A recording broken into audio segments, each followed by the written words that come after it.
Welcome to the All Things New Devotion series. I'm Matt Parker. This is week 18, day 2, Seeing Beyond the Sea.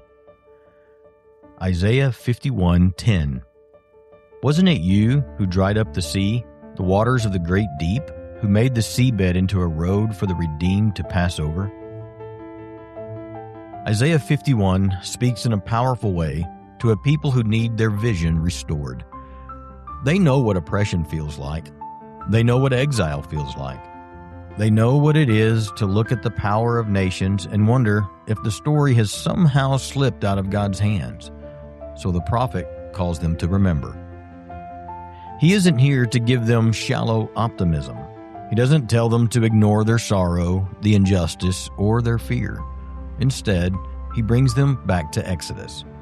He reminds them of the God who made a road through the sea, the God who brought the redeemed across dry ground, the same God whose salvation is not blocked by what looks impossible. This memory was meant to reshape how they saw the world, and so it should reshape ours. We know from this and other stories the powers of this world are real, but we also know they aren't ultimate. Pharaoh was a real king, and Egypt's cruelty to the children of Israel was great. Yet none of it stood above the Lord. And Isaiah reminds them that even the sea became a dry pathway when God said, "Let it be so." Today, we often find ourselves measuring reality by what appears to us to be immovable and unchangeable. We groan under oppressive systems, stubborn patterns of sin, generational wounds and baggage, all sorts of spiritual resistance, and through it all, personal weariness. We can start to believe the present condition is a permanent one, outside of his control or interest. But Isaiah reminds us that the God who dried up the sea still reigns over even the deep places in our souls we can't conquer alone. This redemption also changes how we see the future. The rescue of the past becomes our hope of the future. Israel is called to look back, not nostalgically, but soberly, to remember who God is.